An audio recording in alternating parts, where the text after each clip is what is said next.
Welcome, seekers of clues and keepers of quiet hopes. Welcome back to the one harbor where whispers turn into tales and tales turn into lore. You are on Turkish series Stars. Today I'm taking you down to the southern edge of the map, to the bright ribbon where the Aegean folds into the sky, to Bodrum, that patient sanctuary where minutes stretch and memories breathe.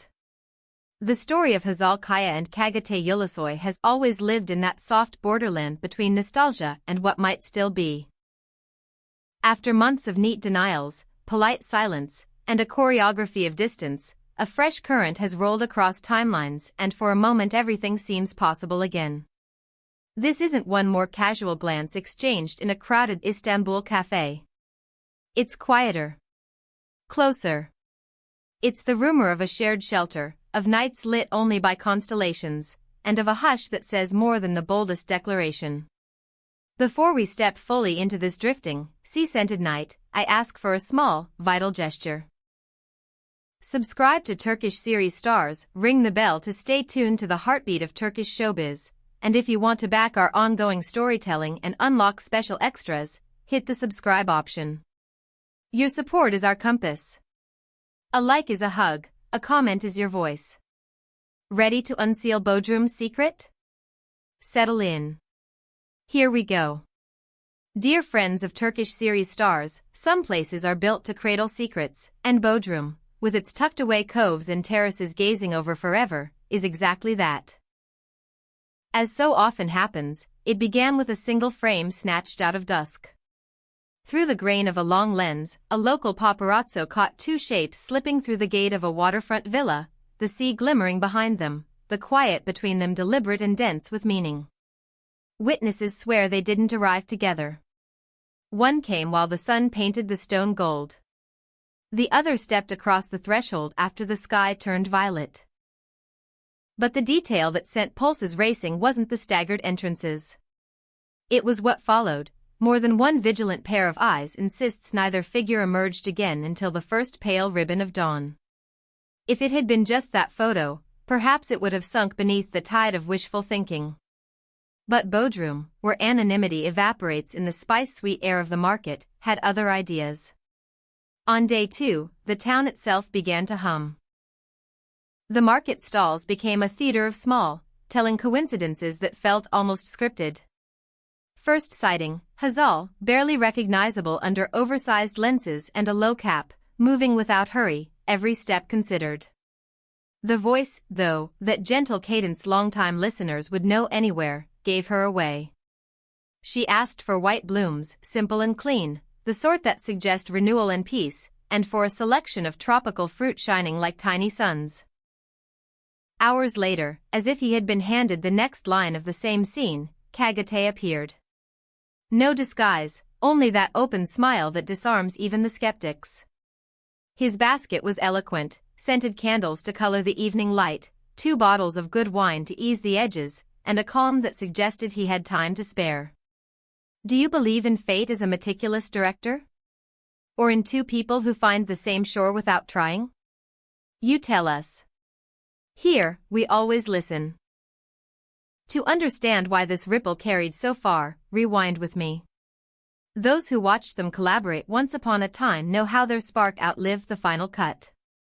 Away from the cameras, that current didn't vanish, it settled into something softer and more persistent, like a chord that keeps vibrating after the note should be gone.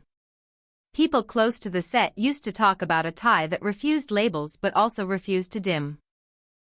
A tech who shadowed them for months swore the way he looked at her wasn't the look you save for a coworker. It was steadier, warmer, and quietly protective. He caught the small things no one else noticed, always ready with a joke whenever the day ran long.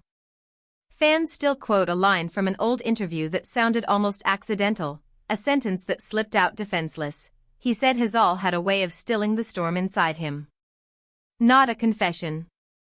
Not exactly. But true enough to land like one. Now, with this whispered Bodrum reunion, the internet did what it does best, magnified every edge and echoed every hint. Amateur sleuths pored over photos, sharpened shadows, measured railing designs, matched stone textures, and traced the clean curve where sea meets sky. Many arrived at the same conclusion. A second try is being carved quietly, far from bright lights. Neither of them has spelled it out. But you can hear the wires humming. Pressed about love not long ago, Hazal answered with a small smile that felt like a secret cupped in two hands. When your heart is at peace, there's no need to complicate it. Asked about his present, Çağatay offered something equally soft. He said he felt at ease where he was, among the people who mattered. Tell me, who could matter more than the one who brings you calm? Bodrum, though, wasn't done. A few days after whispers about the villa took hold, the plot deepened. An Instagram story from Çağatay surfaced, a sunset like a painting, the sky dissolving into the water, underscored by a tender, melancholy melody that lingered long after the clip ended. Not long after, Hazal posted a photo from a viewpoint that looked eerily similar, the same embrace of sea and dusk, the same slant of light on stone. Her caption was brief and pierced right through the noise. Where the soul can breathe, bonds reveal themselves. If this is coincidence, it's the most graceful one we've seen.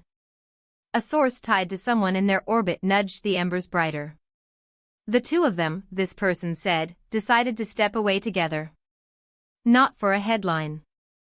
Not as a stunt. To talk without static.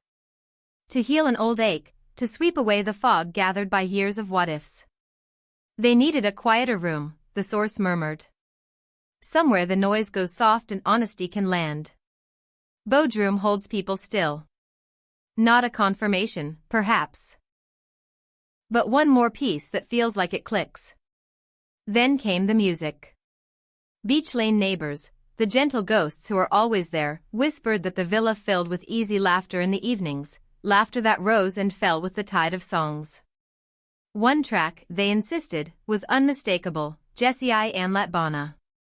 Both had named it in separate interviews, years apart, as a surprising favorite they shared.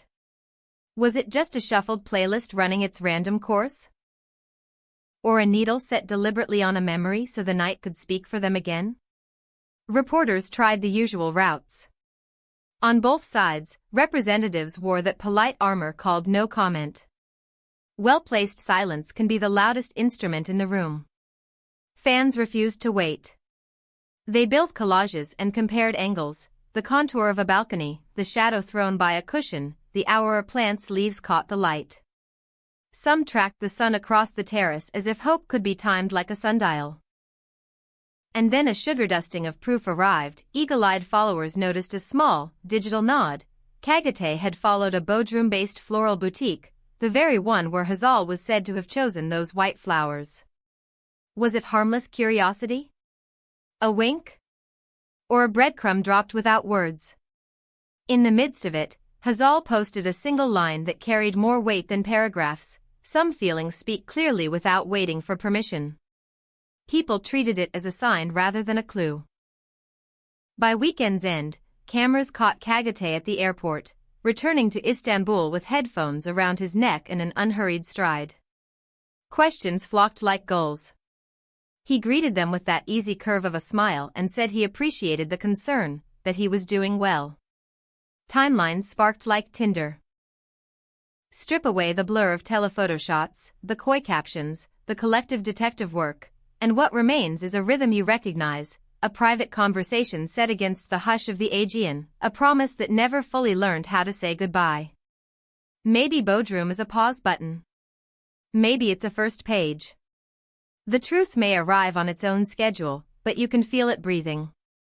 And still, the weekend had new threads to weave. People who crossed paths with them, never side by side, always near. Described an ease that felt less like hiding than choosing. A greengrocer remembered Hazal asking which fruit tasted sweetest when chilled. A shopkeeper recounted how, while picking out candles, Çağatay lifted each to his nose and laughed quietly as if hunting for a scent that belonged to a particular night. Somewhere between those unremarkable errands, in the late light and summer air, the hours stretched open into the kind of talk that only the sea can shelter. Perhaps that is all that happened, two old friends sitting with the tide, letting clarity rise the way the moon does, slow and sure. But note the pattern. Their recent public remarks have been dipped in kindness. She spoke of serenity. He of being surrounded by the right people. The posts echoed each other. The views overlapped. The song replayed a memory neither could quite file away. If you listen closely, reconciliation rarely throws fireworks. It arrives on the soft feet of the familiar.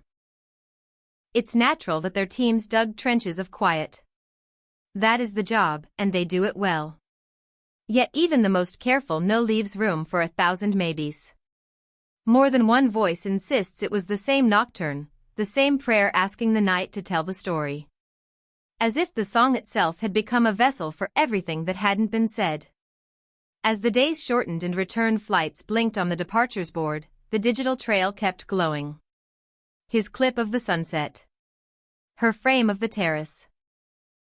His new follow for the flower shop. Her line about very real feelings and their refusal to wait.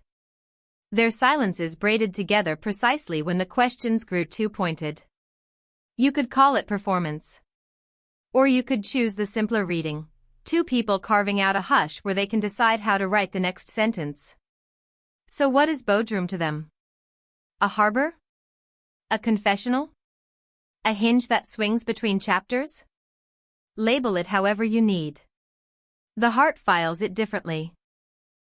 The scent of white blossoms breathed in by warm air, candlelight trembling in a room that faces the sea, two glasses waiting by an open window, a guitar line wandering from a speaker, easy laughter stitching through the dark, and the relief of being understood without dragging every thought into daylight. Some places are designed for mending. Some are four walls. Some are made of tide and time. We aren't here to judge. We're here to lay out the threads as we found them and pass along the hush and echo. Maybe they spoke about work, about scenes and scripts and the days when two invented lives kept millions company. Maybe they met to clear the air, to give thanks, to let go, or to begin again. Maybe they stood at that railing while the sea sowed calm into the night, and maybe they discovered that the calm emanated from within, from a familiar presence just at the shoulder. Call it closure. Call it return. Either way, the sensation is similar, a stillness that doesn't demand explanation. As we drift away from this coastline for now, we do it with our eyes open and our ears tuned. This luminous trail doesn't end, it simply disappears and reappears like moonlight on waves. Hazal and Çağatay's story reminds us that the statements that matter most are sometimes the ones not spoken, and the rooms that heal us are often the ones where we're allowed to simply be. We at Turkish Series Stars will keep following this glow, ready to catch the next glint. If this tale touched something tender in you, tap like and share it with those who still believe in the magic of homecomings. Subscribe and consider supporting our work with the subscribe button, so we can keep bringing you the stories you carry with you to bed. Whether this is the start of a new chapter or a beautiful farewell that lets the past rest, one thing is certain. Their story keeps breathing inside us. Until next time.